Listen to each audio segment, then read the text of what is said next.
I'm pretty and smart, and I get along with everyone, even ugly girls. Looks so pretty. Bakit naman tumingin ka sa akin yung sinabi mong ugly girls? Huh? What are you talking about? I did not patch. Nag-video lang ako rito eh. Kitang-kita ko. I mean, hindi mo naman ako kailangan tingnan from head to toe. Nakaka-insulto. Come on, you're so sensitive. I was just joking. Ay, wow, joking! Hindi naman tayo close para makapag-joke ka ng ganun. Nananahimik ako dito. Then sana naging quiet ka na lang. Ay naku, si Jade nga hindi nag-react sa sinabi ko eh. You don't have to react naman if you're not ugly. Bakit? Ugly ka ba?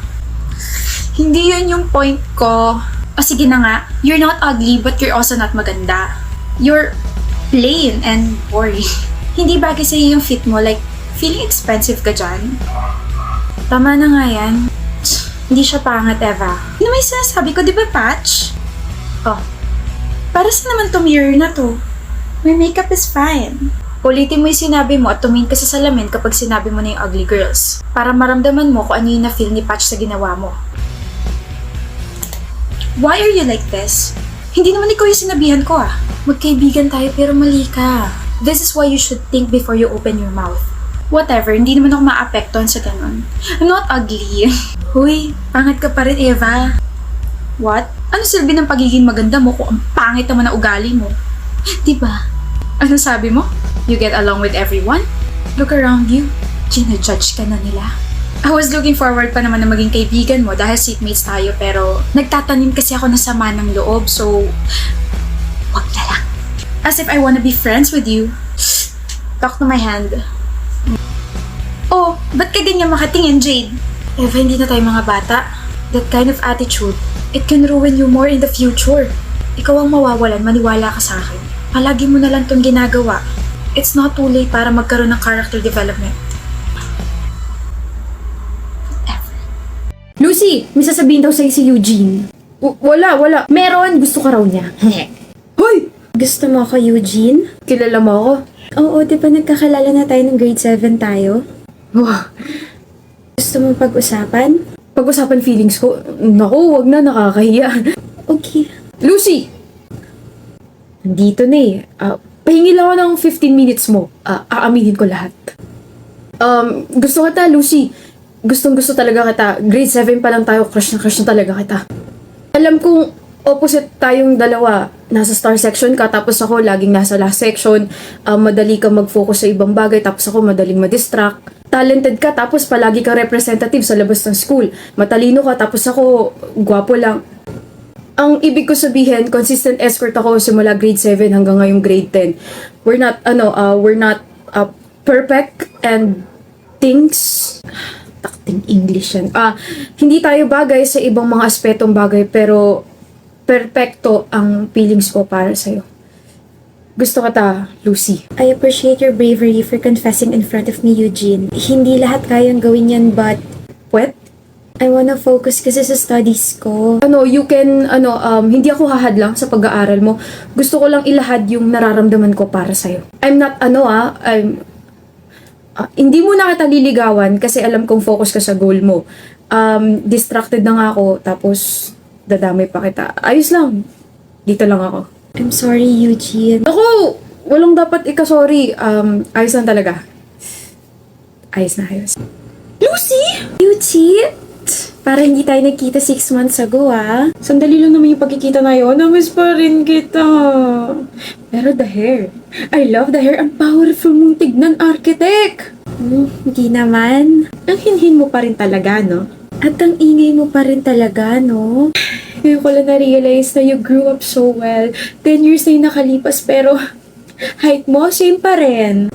Ikot ka na ba? Ang dami naghahanap sa'yo. Saan si Lucy? Nakita niyo ba si Lucy? Pupunta ba si Lucy? Di ba Yuchi, BFF kayo ni Lucy? Wait, have you met... Oh!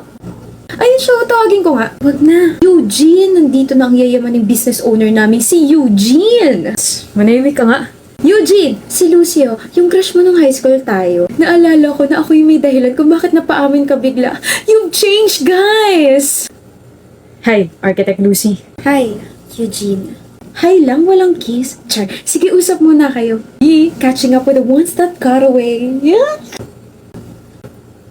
Kasal ka na? Huh? This ring? No, this is just an accessory. Sinuot ko lang kasi bagay sa outfit ko. Why am I even explaining? Kasal ka na? Ito, hindi trip ko lang bumili ng singsing. Hindi kasi sa ibang daliri ko kaya dito na lang.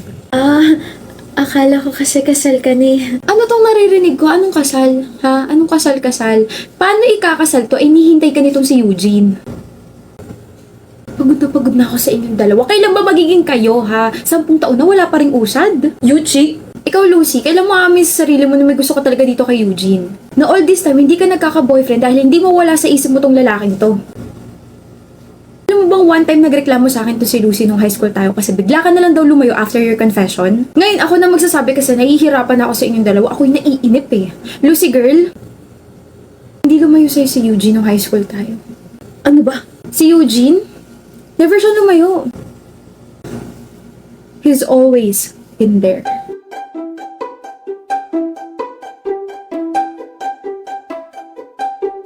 Please lang. Dito lang ako. Dito lang ako. Dito lang ako. Gusto mo raw ako, Faith? Jover, kanino mo nalaman yan? Narinig ko sa mga blog page natin. So, gusto mo talaga ako? Oo, hindi ba pwede? May girlfriend ka ba? Wala akong girlfriend pero I'm not yet healed, so I don't want to commit sa isang bagay kung alam ko hindi pa ako buo. It's fine. Maghihintay ako hanggat kaya ko. I mean, I waited for us to have a conversation for like a year. Ano ba naman yung maghintay ulit ako, diba? Na mag-heal ka from your ex. I don't want you to expect anything. Malinaw sa akin ang lahat, Jover. Thank you for being honest. I really appreciate it. Okay. Akala ko ba may something na sa inyo ni Jover, Faith? Nakita kayo magkausap last week o bakit hindi na kayo nagpapansinan? Hindi pa siya nakaka-move on sa ex niya kaya mas maganda if wag yun na lang kami asarin kasi baka uncomfy siya eh. Eh what if wala ka talagang tiyan? Eh di wala. Pangit naman kung ipapressure ko siya, di ba? Faith. Oh, bakit Jover? Free ka ba bukas? Bakit? Labas tayo. Picnic ganun. Picnic sounds great. Pwede ba kita sunduin? Oo. Chat ko na lang yung address ko mamaya. Okay. You're early. Jover. Oh, sorry. Excited lang. Your dress looks nice and sobrang ganda mo. Thank you. Tara na. It's been 8 months since our last conversation. Medyo weird lang sa feeling na magkasama tayo ngayon. Do you have any idea kung bakit niyaya kita ngayon? Naka-move on ka na, no? 4 months ago pa. Seryoso? Tsaka ngayon lang kita niyaya kasi gusto ko sigurado ako sa feelings ko and ayoko maguluhan ka sa akin. Faith, I wanna know you more and kung okay lang sa'yo, pwede ba tayo mag-picnic once a week? Sobrang okay sa akin yun, Jover. Sinasagot na kita, Jover. Gising ka? Hindi naman ako tulog, madam. So, ano nga ulit yung sinasabi mo? Sinasagot na kita. Lord. Dahil dyan, let's have a picnic! Tama!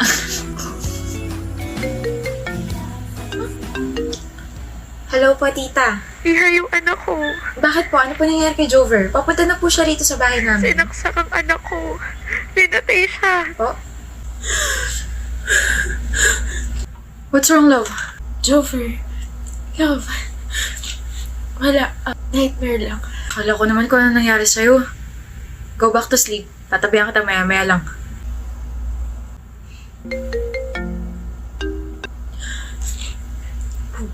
Hello po, tita. Pupunta ka naman sa death anniversary ng anak ko, di ba? Di ba, Iha? Miss na kita, Faith. Yes po. I'll be there. Jover, it's been 12 years pero hinahabol pa rin ako ng brutal na pagkamatay mo. Kung hindi ba kita sinagot, walang mangyayaring ganun. Kung hindi ako nagkagusto sa'yo, hanggang ngayon ba buhay ka pa rin? Hi, Farah. Hi. I'm a huge fan, Farah. I've watched all your movies, interviews, and variety shows. Binili ko din lahat ng mga albums mo. Really? Thank you so much. Para sa'yo. Ang cute! Thank you so much. Yung puso ko. I'm so tired but I'm so happy. Mukhang itatabi mo yan sa pagtulog, ah. Eto? Ang cute nga eh. Ang sarap sirain. Why? Ang cute kaya. May camera sa isang mata niyo. What? Ano? Sir lang ako. Hey. O bakit? I want you all to find someone for me. Pangalan? Wait. Nakalagay sa stuff to yung pangalan niya. Alright, Jim Arcado. O ano ang traso nito? Binigyan niya ako ng stuff toy na may hidden camera. Ano? Gaya kami na bahala. Thank you. I owe you one. Trabaho. I don't know if you can hear me, but... Hi! You won't be able to run and hide. Kasi they've already tracked you. And you will rot in jail. Baka nga nasa labas ng bahay mo yung mga polis eh.